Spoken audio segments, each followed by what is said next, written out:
you spent 10 years as part of that WCW roster, from 1991 all the way to its very abrupt closure in 2001.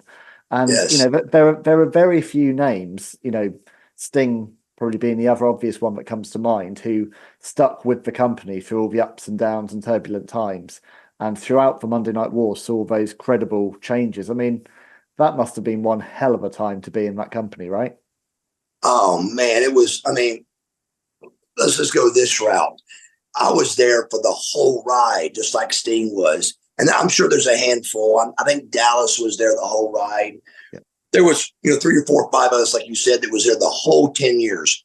And that journey to see was center stage was where we did our TV tapings. And I remember Chip Burnham was a production guy for us. And he would come to me because, of course, Sting and we would do anything for the company. We were good guys. So Chip would come to me and go, "Hey, man, I need you to help me sell tickets." We'd go outside on the street in Atlanta, Georgia, on West Peachtree Street, outside of center stage. And we would beg people to come in for free to watch our TV taping, to see that journey of people getting into a building, 500 seats, and we can't even fill that. We couldn't fill that with free tickets. We had to give a bike away at intermission. We had to give food away. And then there was models. Models were getting paid $75 a piece. So somebody had teeth at commercial break. The camera would be on them. So when they're smiling and clapping, somebody had teeth on the front row to go out of commercial break and come back into the show. So we paid models to be there. So we had somebody in the audience that had their teeth. Wow. And that's a true story.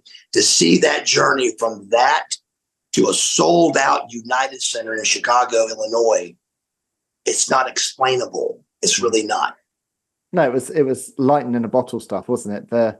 Yes. I guess the combination of the arrival of Hogan, the decision to get prime time on TNT, and then the NWO. It was just this series of events that happened, which remarkably led to what has to be the single biggest turnaround in wrestling history in such a short period of time.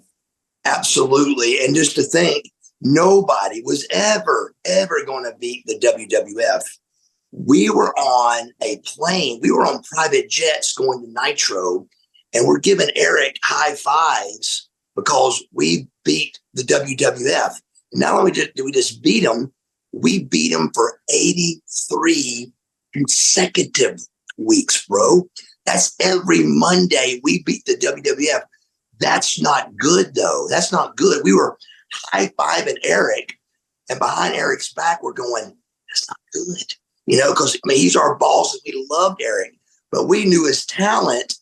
If the WCW put the WWF out of business, we're going to be in trouble. There's nowhere to go.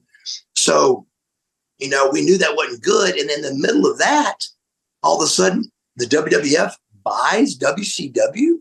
Are you kidding me? What happened? And it just happened so quick. And again, that wasn't good because, again, there's one company. And unfortunately, it's the enemy that's the company.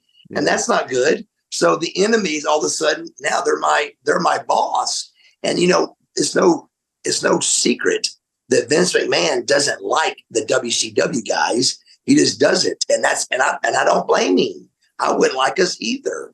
But it is just the way it was. It's the way it went down. And it literally, ruined lives. And mine was one of them. And I'm just kind of glad I was able to stick around and talk about it, though.